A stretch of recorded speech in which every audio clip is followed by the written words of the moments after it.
falar. Fala Pelais hoje com a presença do presidente da Associação de Defensores Públicos, o doutor Gustavo, nesse momento aqui, junto. Doutor Gustavo, qual é o trabalho do senhor como defensor público, como presidente da Associação de Defensores Públicos do Estado do Espírito Santo? Boa tarde, Pelais. Boa tarde aos telespectadores. Agradeço o convite, o espaço, a gente fica muito feliz. Para a gente é uma grande honra ter um advogado e presidente da associação ainda. Um defensor público, né? O nosso trabalho na Defensoria Pública, como presidente da associação, é divulgar o nosso trabalho, de defender os nossos interesses.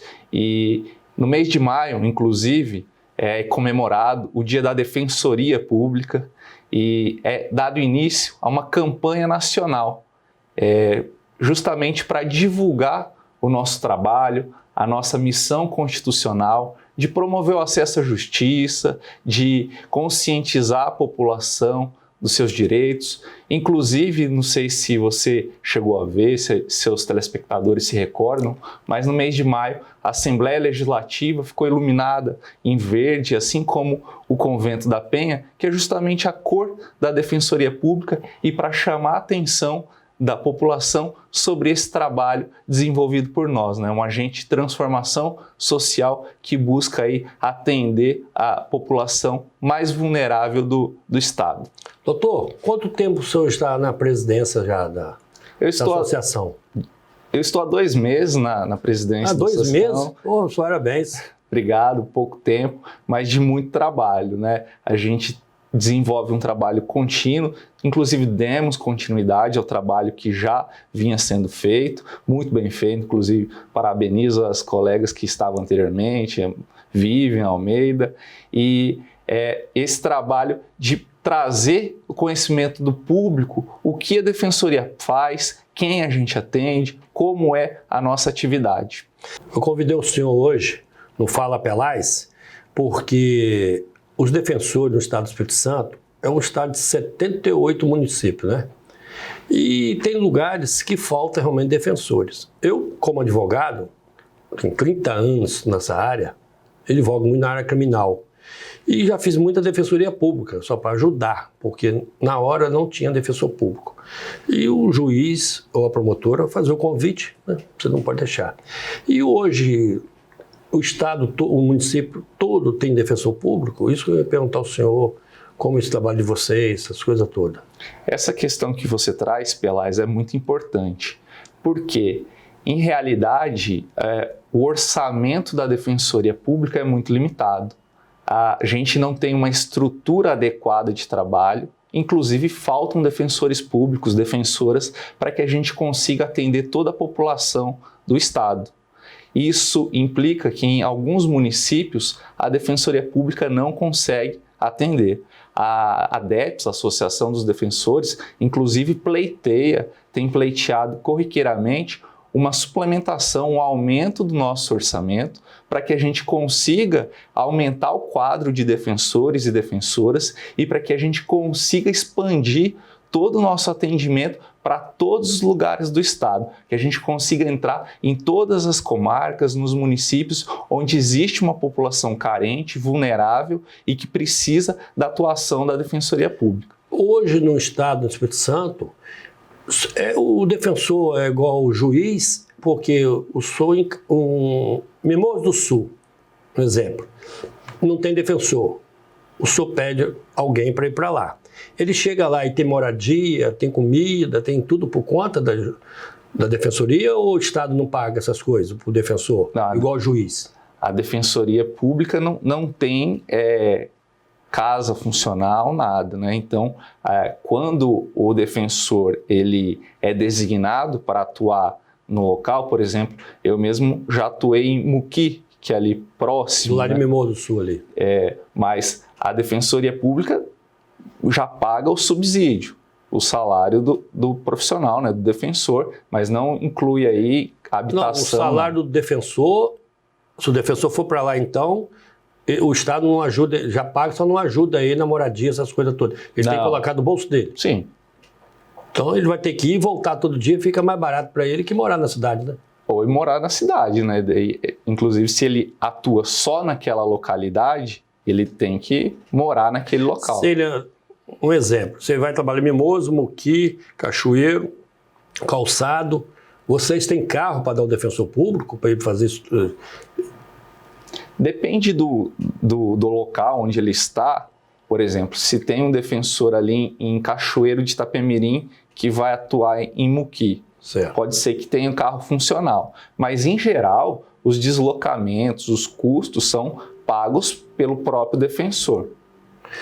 Então esse modelo aí, você pretende mudar isso como presidente da associação deles, tentar melhorar um pouco para eles? E quem define as diretrizes, como vai ser a lotação, quem vai ficar em cada lugar, quem define é o defensor público geral do Estado. A ideia é que você tenha um defensor atuando diariamente naquelas comarcas, porque uma atuação um dia na semana ou 2 dias não consegue atender todas as nossas funções, porque o defensor público ele não se limita a atuar exclusivamente ingressando com ações. Nós temos outras funções, outras atribuições. Por exemplo, grande parte de nossa atuação pode ser direcionada para a educação e direitos, porque grande parte da parcela mais vulnerável da população não tem o conhecimento dos seus direitos. Isso é importante que a gente consiga ter um defensor público de forma contínua, atuando, que possa exercer esse tipo de função. Uma outra função que é muito relevante é de orientação jurídica. Por quê? A orientação jurídica é uma atuação preventiva. Você, antes de ingressar com a ação, você está orientando a pessoa, justamente para evitar com que sejam ajuizadas ações desnecessárias, com que as pessoas criem conflitos. Muitas vezes, se o sujeito tem conhecimento de que do contrato dele, das cláusulas daquele contrato, possivelmente pode ser que ele nem realize o contrato e você vai evitar com que isso gere uma demanda, ou às vezes ele vai construir no terreno da sogra. Então, isso, se você der uma orientação prévia sobre as consequências de determinada conduta, você impede ou pelo menos ameniza o ingresso de uma ação. Fora que uma atuação destacada da Defensoria Pública, que me orgulha muito, é por meio de ações coletivas. Por quê? A ação coletiva, para quem está em casa entender melhor, você ingressa com uma ação em defesa de várias pessoas. Ou seja, você racionaliza o recurso público, porque ao invés de ter lá milhares de ações, você vai ter uma. E você consegue dar mais agilidade, você diminui a quantidade de ação para o Poder Judiciário e dá mais dinâmica a essa ação. Evita, além disso, decisões contraditórias. Um ganhou, outro perdeu. Então, essa forma de atuação, que não é extensível a todos, né? É um rol limitado de atores jurídicos que podem ingressar com ação coletiva, e a Defensoria está entre eles, atua de forma coletiva. É bem bacana isso. Doutor Gustavo, o defensor público, ele faz criminal, civil, tudo junto, ou é separado o defensor público, o advogado? O defensor público, nós na Defensoria, nós atuamos em diversas áreas. É importante desde... Não é só uma área não, né? Muitas áreas. Então, nós atuamos na área civil, área criminal, família, em defesa dos idosos, das crianças e adolescentes. Nós temos uma gama muito grande de atuação. Direito de saúde, moradia, transporte público, em defesa de direitos humanos, na área criminal. Isso implica, naturalmente, em um volume muito grande de trabalho. Mas é importante também que o pessoal de casa saiba que existe a Defensoria Pública Estadual e a Defensoria Pública da União. São esses 2 modelos que estão previstos na Constituição. A Defensoria Pública da União, a pessoa vai ser atendida lá por um defensor público federal. Em geral, são aquelas causas previdenciárias. O sujeito quer pedir uma aposentadoria no INSS, esse tipo de ação, ou senão questões tributárias, outros tipos de demanda. Né? Isso daí é lá na Justiça Federal, junto com o Defensor Público Federal na Defensoria Pública da União. Nós aqui estamos na Defensoria Pública do Estado. Então, o Defensor Público Estadual vai atuar nessas áreas que eu mencionei antes para você. Então, família, órfãos, sucessões, área civil, criminal, execução penal. Então, nós temos todo esse tipo de atuação. Doutor, aqui na Grande Vitória, nós vários presídios, o defensor dá conta e como que o defensor trabalha em cima do cliente? Ele sabe quanto a pessoa ganha ou não tem salário? Quem indica isso? É a justiça mesmo ou o próprio advogado que é defensor público? O defensor público, Pelais, ele que faz esse atendimento à população, é interessante você trazer essa questão, porque nós, defensores públicos, temos alguns critérios de atendimento. Então, quem seria o usuário, né, o assistido Sim. da Defensoria Pública? Nós, pela Constituição e pela lei, a Defensoria Pública atua em favor das pessoas vulneráveis. Num primeiro momento, num primeiro recorte, nós podemos pensar aqui numa vulnerabilidade econômica. Uhum. Então, a pessoa que não tem recursos para pagar um advogado particular, né, que é a pessoa que não tem condições de pagar as custas de um processo, ela vai e procura a Defensoria Pública. Aqui no Estado, em geral, esse recorte econômico gira em torno de 3 salários mínimos. E essa aferição, né, essa análise, é realizada pelo próprio defensor público. Então, a Defensoria Pública é uma instituição autônoma e ela que vai determinar ali a sua própria organização. Mas a gente não se limita a uma atuação unicamente de vulnerabilidade econômica, porque existem outros grupos vulneráveis na sociedade. Por exemplo, em razão de gênero, nós temos uma mulher, um exemplo, vítima de violência doméstica. Sim. Ainda que ela tenha recurso, mas às vezes em razão da violência, ela não consegue ter acesso a essas quantias. Nessas situações, então, em razão dessa vulnerabilidade pelo gênero, a Defensoria atuará em favor dessa mulher vítima de violência doméstica.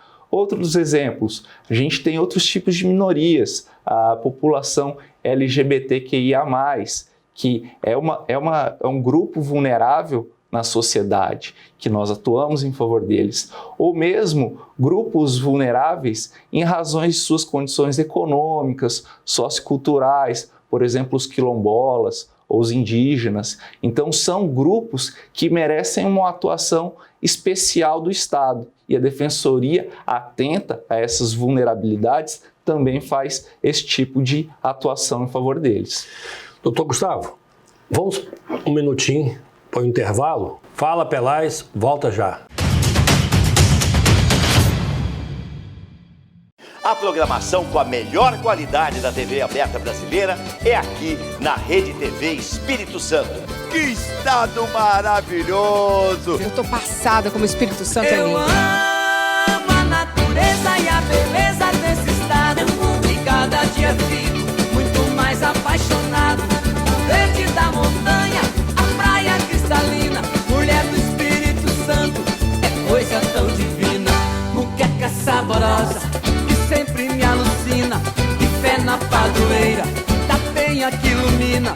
E viva o capixaba, é tudo gente fina. A Rede TV Espírito Santo é a TV mais famosa, mais querida entre os capixabas. Eu aumento, mas não invento. Rede TV, a TV que projeta o Espírito Santo para o Brasil. Estamos de volta com o Dr. Gustavo, presidente da Associação dos Defensores Públicos do Estado do Espírito Santo. Parabéns. Doutor, estou vendo a cartilha aqui, da Defensoria Pública. O senhor podia me explicar um pouco o que quer dizer isso? Para mim não, para a população também entender sobre o trabalho de vocês, que é importante e bonito, tá?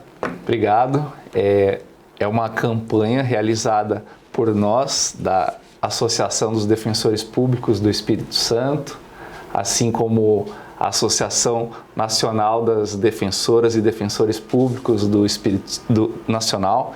Isso é uma campanha que a gente faz para divulgar onde há defensoria, a justiça e cidadania. Busca conscientizar não só a população, como os poderes públicos, esse diálogo aqui com a imprensa, da importância da gente promover a defensoria, de acesso à justiça a essa população mais carente e que precisa do nosso atendimento. E, infelizmente, por conta do baixo orçamento, a gente não consegue atender em todos os locais do Estado. Vale mencionar que existe uma emenda à Constituição que determina que em todas as comarcas do Estado exista defensoria. Sim. E espero que isso se expanda. Perguntar ao senhor, esse ano vai haver concurso para defensor público? Sim, tem um concurso programado, o edital deve sair em breve, já foi realizado o regulamento, são 35 vagas para preencher, só que veja que mesmo contratando esses 35 defensores, nós não chegaríamos à quantidade que tínhamos em 2013. Foi o ano que eu tomei posse aqui no Estado como defensor público. Naquela oportunidade nós éramos 220 defensores. Hoje, em 2022, nós somos dos 162, de modo que ainda que sejam contratados esses 35 defensores e defensoras, ainda assim não chegaríamos aos números de 2013, de modo que é necessário um maior investimento, uma suplementação orçamentária da instituição, a fim de que não só sejam contratados defensores públicos e defensoras públicas, mas que também possa, de alguma forma, a gente ter um quadro técnico e administrativo, tem um quadro de apoio, por exemplo, com psicólogos, assistentes sociais, engenheiros, arquitetos, porque muitas demandas da defensoria exigem uma atuação interdisciplinar. A gente precisa de profissionais técnicos de outras áreas para a gente conseguir efetivar os nossos objetivos institucionais e por isso é importante a nossa suplementação orçamentária que consiga atender a população da melhor maneira possível. Então, Gustavo, as pessoas que estão assistindo agora em casa, aonde que acha o defensor público? É do lado fora ou na associação? Como que ele faz para ele chegar, se aproximar do defensor público? Porque como advogado, sempre nós estamos ali trabalhando e quando não tem defensor público, o juiz pede para a gente acompanhar o cliente. Só nesses momentos de vocês, como vocês trabalham? A Defensoria Pública tem núcleos espalhados pelas cidades. Então, cada cidade lá vai ter um núcleo de atendimento da Defensoria Pública. O pessoal de casa pode entrar no site da Defensoria, lá tem a relação do endereço de todos os núcleos de atendimento à população. Além disso, Pelais, vale dizer que mesmo com os poucos recursos que nós temos, a Defensoria tem tentado inovar. Inclusive, instituiu o Defensoria 4.0, que é uma forma de atendimento à população de forma online. Então, as pessoas podem entrar na internet, no site da Defensoria, e lá você tem um campo para as pessoas buscarem esse atendimento online. Elas vão trazer informações básicas e receberão orientações mínimas sobre de que devem fazer e de onde devem ir. Além do que outras áreas, por exemplo, a área de família que tem sido implantada, ela já vai preencher vários dados para daí só ir no dia na Defensoria Pública. Essa é uma inovação, apesar do recurso limitado, mas muito importante que vai aos poucos melhorando o nosso atendimento à população. Então, Gustavo, se o defensor tiver 200 processos e o outro tiver 4 processos, ele ganha a mesma coisa do 200 ou ganha a mesma coisa dos 4 processos? O nosso, primeiro que não vai ter algum defensor com 4 processos, não. O nosso volume de atendimento é altíssimo, né? Então a gente atende muita gente, tanto que, segundo dados do mapa da Defensoria e do IPEA, cerca de 80% da população é potencial usuária da Defensoria. De modo que, se tem algo que a gente faz é trabalhar muito, o volume é muito grande. Mas independentemente do número de processos de atendimento, o salário vai ser o mesmo, né? Então não tem uma produtividade. Mesmo porque é difícil você fazer esse tipo de mensuração, porque determinadas demandas, determinados atos judiciais são muito mais complexos do que outros. Por exemplo, você vai fazer um plenário do júri, você que é advogado, já atuou no júri, né? É complexo, é difícil, exige demanda. O defensor público que vai ter uma sessão plenária lá na segunda-feira, ele passa o domingo estudando aquele júri. E para passar domingo, segunda, terça, uma semana, né? Com certeza. Só que o negócio é que no dia seguinte ele já vai ter outro plenário do júri. Então a gente trabalha com um volume altíssimo de trabalho. Inclusive essa falta de defensor implica em excesso de trabalho para a gente. Nisso aí, a minha opinião, como advogado também, a Defensoria Pública, o governo tinha que parar, analisar e aumentar realmente a Defensoria Pública, que, do jeito que você disse aí, 35 pessoas passaram no concurso, 35 vagas. Então, se não conseguir passar 15, e as outras vagas? Você vai ter que continuar colocando advogado particular para trabalhar no lugar do defensor. Isso é ruim, né? Porque a Defensoria trabalha diferente, né? Sim, a nossa instituição, a Defensoria Pública, atua de forma coordenada, né? Então todas as nossas atividades estão interligadas. A gente tem uma noção do que acontece em todo o estado, todo o território, e é até interessante trazer aqui para o seu telespectador que a Defensoria Pública, ela não atua aqui só embaixo, não. A gente vai até o STF, o STJ, atuando até Brasília. A Defensoria tem um defensor em Brasília só para acompanhar daqui do estado? Daqui do estado. Então, ele atua em favor dos nossos assistidos da Defensoria Pública do Estado do Espírito Santo em Brasília, nesses processos que envolvem os nossos assistidos. Então não é só o rico que tem acesso ao STF ou ao STJ, não. O assistido da Defensoria Pública do Espírito Santo também tem. Que hoje, realmente, no Estado do Espírito Santo e outros estados, a situação das condições financeiras está difícil, né? Então as pessoas usam muito o defensor público. Por isso, eu estou passando isso porque, como advogado, eu chego em várias comarcas e, num presídio principalmente, você não acha advogado defensor público. Eu peço a eles, procura um defensor público e tal. Só, doutor, não tem defensor público. Então você fica numa situação difícil para trabalhar com a sociedade, entendeu? E a sociedade está crescendo demais. A população está crescendo demais e falta realmente. Com esse trabalho seu aí, que eles falam do concurso, eu acho que você deve continuar na luta e ajudar os defensores públicos, que eles são sofridos, tá?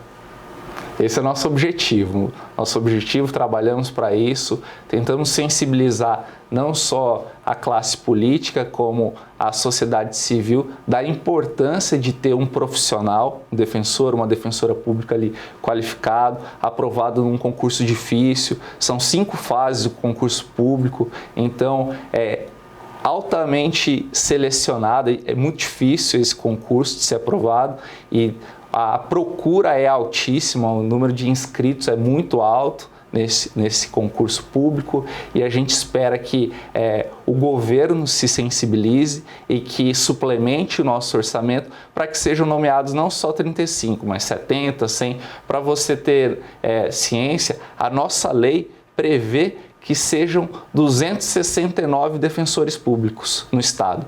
269. Nós somos 162.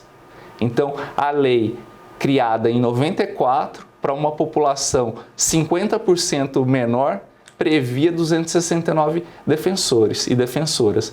Mas hoje, infelizmente, nós somos só 162, mesmo ainda com uma evolução assim populacional muito alta. A título de informação, é interessante a gente registrar aqui para o telespectador que 50% dos defensores e defensoras aprovados nos 2 últimos concursos saíram da carreira, foram para outros estados, foram para outras defensorias de outros estados. Então, isso passa pela valorização da nossa defensoria aqui, para que a gente não só selecione os melhores, mas para a gente mantenha esses profissionais aqui no estado. Doutor Gustavo, interessante agora, prestei atenção no senhor. O defensor de Minas, o salário dele é diferente do defensor do Espírito Santo? Sim. São Paulo? As defensorias públicas estaduais têm salários distintos, diferentes. Isso implica em que, muitas vezes, o defensor aprovado na defensoria aqui no Espírito Santo, ou no Rio, em São Paulo, ele acabe optando por uma defensoria que paga maior. A gente tem um exemplo clássico que eu gosto de trazer nessas conversas, em que um defensor público, capixaba, aprovado aqui na Defensoria do Estado do Espírito Santo, optou por ir para a Defensoria de Rondônia.